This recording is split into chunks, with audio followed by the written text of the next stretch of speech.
Adam. Welcome to the Edge. It is not the end of the world, but you can see it from here. Eliza?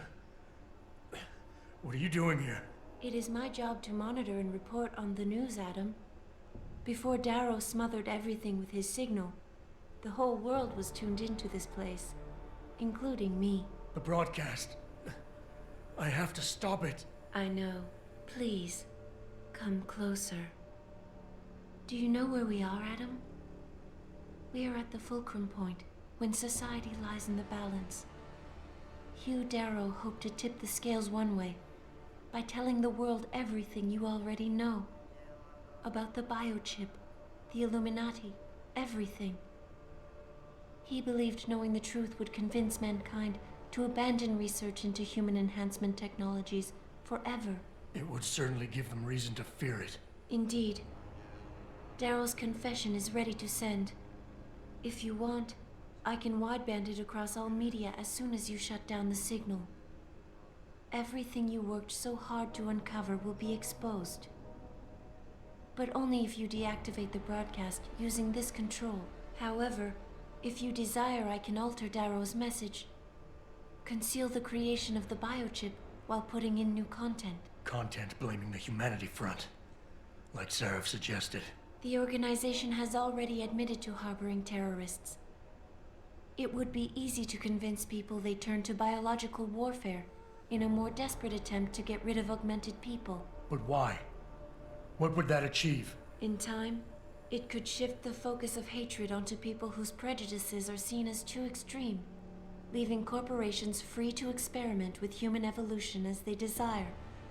But if you want me to perform this edit for you, you must disengage the signal and activate the video edit function from here. Alternatively, Darrow's message can be adjusted to erase all mention of the power group known as the Illuminati. I can report that lack of proper regulation allowed vast quantities of neuropozyne to become contaminated prior to reaching the market. Taggart's preference. You think the world will buy a made-up story about neuropozyne poisoning? You might be surprised by what people believe. I can convince them. And having experienced the negative effects of corporate negligence firsthand, a majority of people might force the world to place harsh restrictions on all human enhancement research. But only if you disengage the signal and activate the video edit function from here. Of course, there is another option. This passage leads to Panchaea's pressure regulation controls. Destroy them and the installation will cave in on itself, overwhelmed by the weight of the ocean pressing against it. Everyone inside the structure will die. That's a solution? No one will be left to tell the world what happened, Adam. Nobody will be able to spin the story. Including me. The choice is yours. Do you believe you have the wisdom to choose an appropriate future for mankind? Or do you trust mankind to find the answers on its own?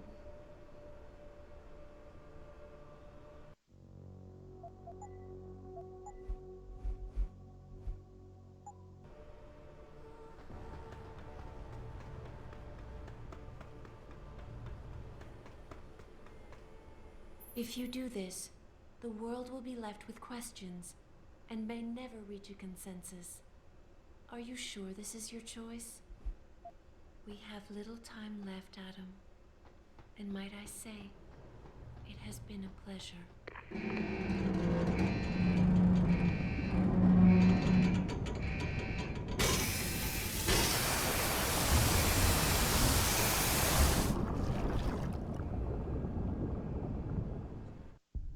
Do I trust mankind to save itself?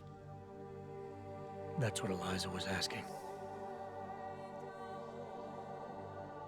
The truth is, I don't know. After everything I've seen, all the fighting and the chaos around me, I only know what I want to believe. Somehow, human decency will triumph. These past few months, I've faced many life-threatening situations. I could have given up many times, but my need to know the truth, to uncover the secrets that others were hiding, and to survive, forced me to keep on going. Most of the time, I tried to keep my values in mind, knowing my actions did not have to harm others. I held on to my humanity, resisting the urge to abuse power or resources in order to meet my goals. And in the end, I got the job done.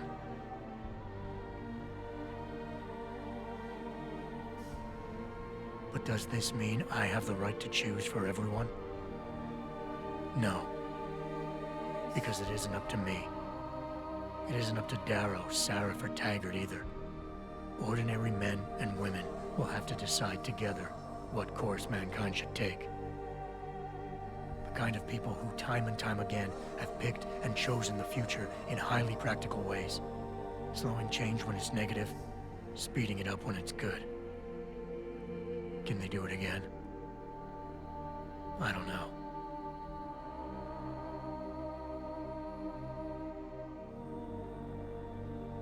But I do know I'm not about to let anyone in this station, myself included, stand in their way.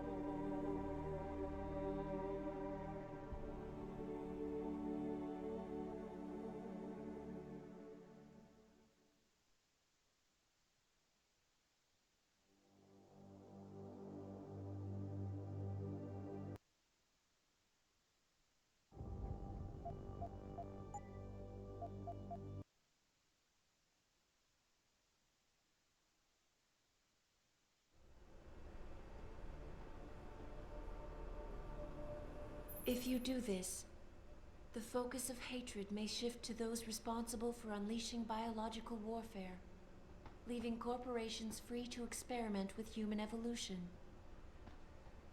Are you sure this is your choice? So be it then. Sarif was right about one thing. It's in our nature to want to rise above our limits. Think about it. We were cold, so we harnessed fire. We were weak, so we invented tools. Every time we met an obstacle, we used creativity and ingenuity to overcome it. The cycle is inevitable. But will the outcome always be good?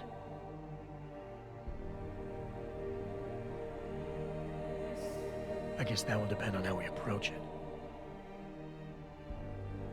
These past few months, I was challenged many times. But more often than not, didn't I try to keep morality in mind, knowing that my actions didn't have to harm others? Time and time again, didn't I resist the urge to abuse power and resources simply to achieve my goals more swiftly? In the past, we've had to compensate for weaknesses, finding quick solutions that only benefit a few. But what if we never need to feel weak or morally conflicted again? What if the path Sarif wants us to take enables us to hold on to higher values with more stability? One thing is obvious. For the first time in history, we have a chance to steal fire from the gods. To turn away from it now, to stop pursuing a future in which technology and biology combine, leading to the promise of a singularity, would mean to deny the very essence of who we are. No doubt the road to get there will be bumpy, hurting some people along the way.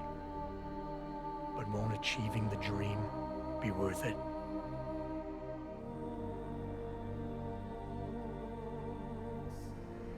We can become the gods we've always been striving to be. We might as well get good at it.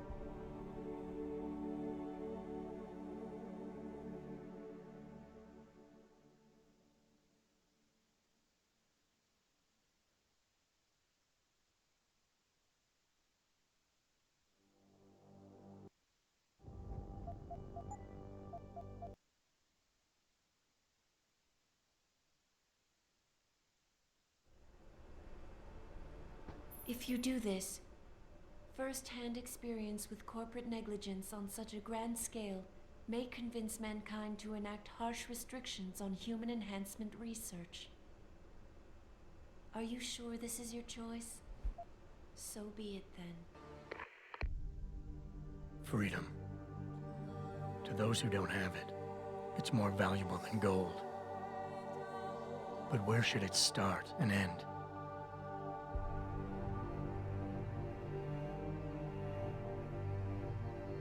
We humans often think we have the right to expand, absorb, convert, or possess anything we need to reach our dreams.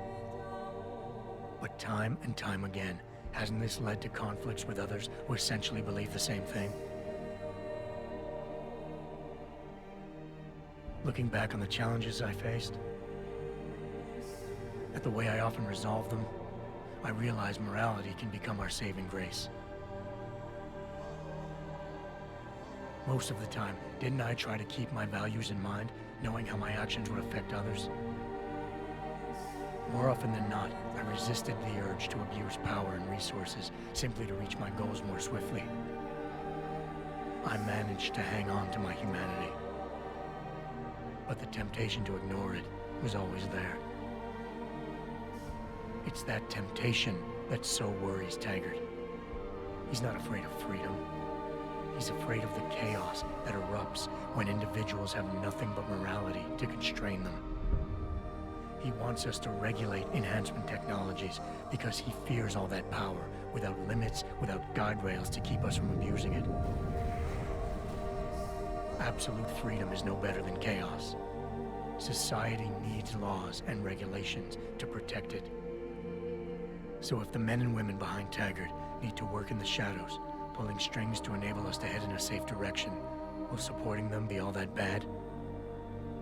If they're as wise as Taggart says, how bad will their leadership be?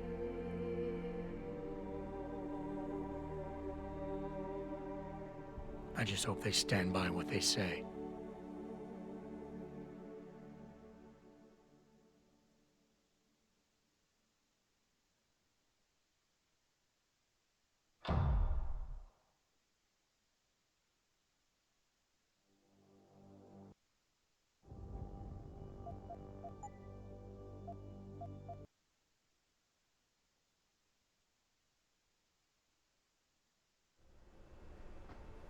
If you do this, the unadulterated truth in Darrow's confession may well convince mankind to cast all science and technology aside, to ensure that future generations grow up free and whole. Are you sure this is your choice? So be it then.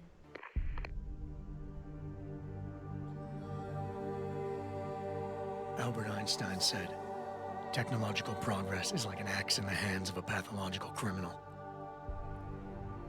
Took me a while, but I finally see his point. How often have we chased the dream of progress only to see it perverted? More often than not, haven't the machines we built to improve life shattered the lives of millions? And now we want to turn that dream on ourselves to fundamentally improve who we are. Experience has shown me how dangerous that can be. How many times in the Call of Duty did I almost fall into the trap of taking shortcuts, abusing my abilities or the resources at hand? I resisted. Barely at times, because I valued human lives and considerations. Can I truly despise others who fall? Technology offers us strength. Strength enables dominance, and dominance paves the way for abuse. Darrow understood this.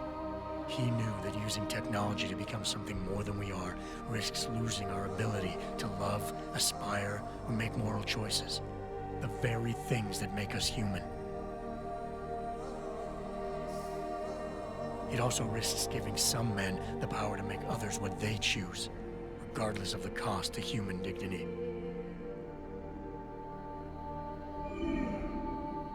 The suffering Darrow inflicted is not the end of the world.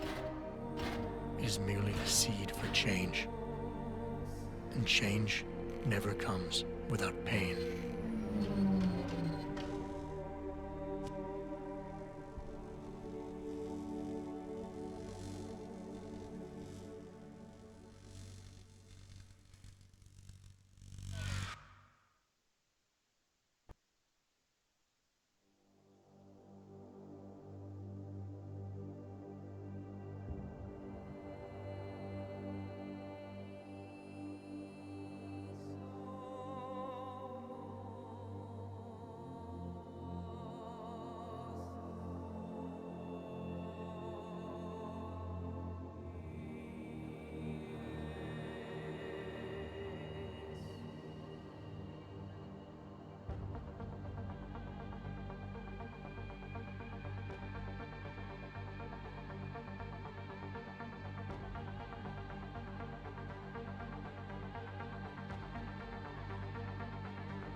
You worry too much, Morgan. There's nothing we can't manage given time. She's here. I have to cut this short. Keep going through the wreckage. Maybe we'll find something we can use for the Morpheus initiative. Come in! Dr. Reed. We're so pleased you decided to join us. Where else could I go? No regrets, my dear. As Ariadne told Theseus before he entered the Minotaur's labyrinth, always forward, never left or right. You'll be very interested in our current project. We're breaking new ground. Yes, the nanite virus chimera is quite intriguing. I'm looking forward to seeing the hybrid project up close, Mr. Page. And so you shall. But please, call me Bob.